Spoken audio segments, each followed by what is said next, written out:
جی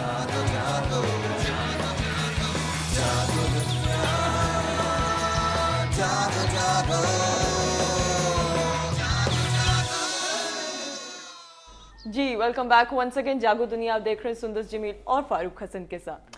جی خواتین و حضرات، اس وقت ہمارے ساتھ موجود ہیں سلمان غنی صاحب، چیف رپورٹر NY وقت کے، تجزیہ نگار ہیں. غنی صاحب خوش آمدید. غنی صاحب، ایک بڑی انفارچونیٹ انسیڈنٹ ابھی ریسنٹلی ہوا، شہر لاہور میں ہوا، اور یہاں پہ ایک رکشہ ڈرائیور اس نے حالات سے تنگ آ کے مجبوری میں خودکشی کی، اپنے بچوں کو بھی زہر دے دیا، فیملی کو پوری، اور 5 لوگوں کی فیملی تھی جن میں سے 4 اب تک جو ہیں وہ اس دنیا سے رخصت ہو چکے ہیں. بہت ہی انفارچونیٹ انسیڈنٹ. اس پہ بہت سیاستدانوں نے بھی کمنٹس دیے، اس پہ رکشہ ڈرائیور ایسوسی ایشن نے بھی ایک جلوس وغیرہ نکالا. لیکن یہ کس طرف جا رہی ہے سوسائٹی، یہ معاشرہ کس طرف جا رہا ہے؟ دیکھیں فاروق، میں سمجھتا ہوں کہ اس واقعے نے آپ کے معاشرے کو ہلا کے رکھ دیا ہے. یہ واقعہ جو ہے یہ حکومت کے لیے چیلنج ہے اور معاشرے کے تمام طبقات کے لیے لمحہ فکری ہے. اور میں سمجھتا ہوں کہ بھوک ہی ایک وجہ نہیں اس خودکشی کی بلا کا. جی، اس کی وجہ آپ کے ہاں جو ناانصافی کا عمل ہے فرسٹریشن، اور خاص طور پہ جو بے حسی ہے. دیکھیں، ہمیں ایک تو اسے بالکل اپریشیٹ نہیں کرنا چاہیے اس خودکشی کے رجحان کو.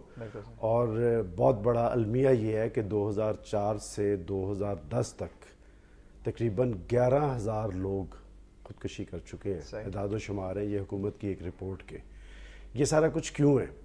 دیکھیں، اگر ہم اس سارے عمل کا جائزہ لیں تو اس میں بہت سارے فیکٹر ہیں. اس میں حکومت کی بھی ذمہ داری ہے، اس میں عدلیہ، اس میں خود میڈیا.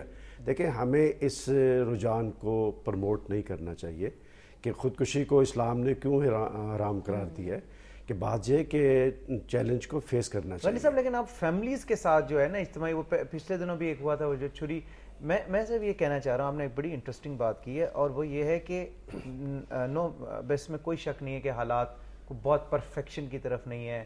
حکمرانوں کی کوتاہی کا آپ نے ذکر کیا، ٹھیک ہے، سوسائٹی. لیکن آپ نے دوسری طرف جو بات کی کہ ہماری سوسائٹی میں ابھی بھی ایسے لوگ ہیں کہ اگر کوئی بھوکا جینوئن ہوگا اس کو کھانا کھلانے والے ہوں گے. پھر یہاں پہ مزار ہیں جہاں پہ لنگر فری تقسیم ہوتا ہے، یہاں پہ بیت المال کا ادارہ ہے، بہت سے ادارے ہیں. صاحب آپ یہ دیکھیں کہ اسلام بھی حقوق اللہ سے زیادہ حقوق العباد پہ زور دیتا ہے، اور آپ کے معاشرے میں ایسے لوگ موجود ہیں. دیکھیں، کسی جو لوگ قرض میں پھنسے ہوئے ہیں، قرض سے اسے نجات دلانے والوں کے لیے اسلام کا کیا پیغام ہے کہ اتنا ثواب شاید اور کسی چیز کا نہیں ہے. اور ایسے ادارے بھی پاکستان کے اندر موجود ہیں. ایسے ادارے لاہور کے، مثلا ایک ادارہ اخوت، آپ اس کے پاس جائیں. اصل میں پرابلمز ہمارے اندر ہے کہ بعض یہ کہ اگر ایک رکشے والا اپنا معیار زندگی کو اس کے مطابق اگر رکھے تو شاید یہ پرابلم نہ ہو.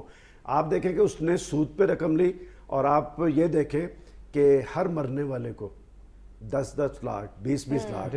اگر حکمرانوں کو اور حکومتوں کو اتنا احساس ہو غربت کا اور غریب کا تو شاید اس طرح کے واقعات نہ ہوں کہ مرنے کے بعد اس کی کیا قیمت ہے. اس کا مطلب کہ جب جو آخری ان کی میرا خیال بیوی صرف رہ گئی ہے، انہیں 10 لاکھ روپے دیے گئے.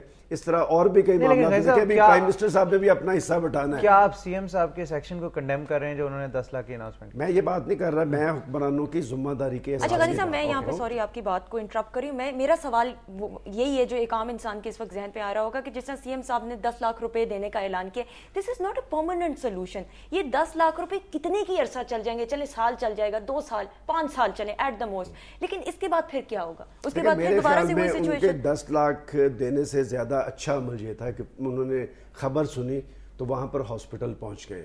میں سمجھتا ہوں کہ یہ احساس حکمرانوں کے اندر موجود ہونا چاہیے. اور میں جس واقعے کا، جس عمل کا ذکر کر رہا ہوں، یہ سود کی لعنت جو ہے آپ کے گلی محلوں کے اندر موجود ہے.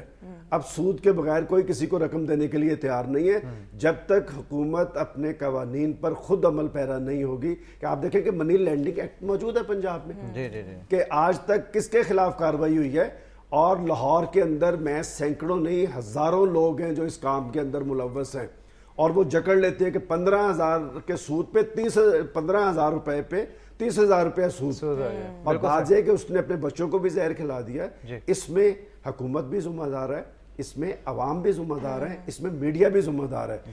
خواتین و حضرات، اس حوالے سے ہم ایک چھوٹا سا پیکج ملاحظہ کریں گے، اس کے بعد ہم ایک بریک پہ جائیں گے، لیکن جب بریک کے بعد واپس آئیں گے تو ایک اور ٹاپک، بڑے برننگ ایشو پہ ہم بات کریں گے. اسٹے ٹیون ٹو جاگو دنیا.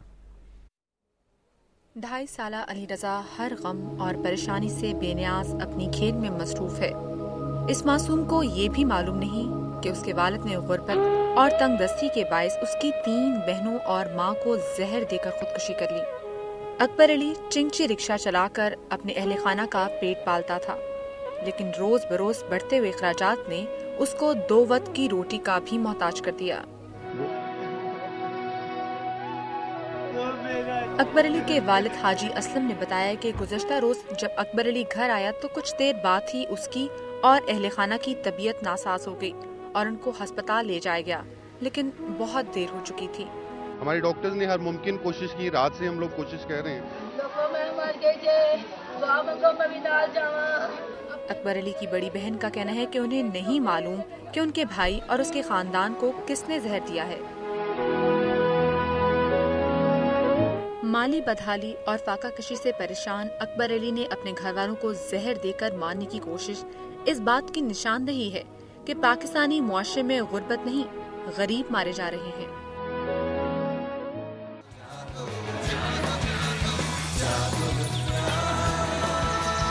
Jago,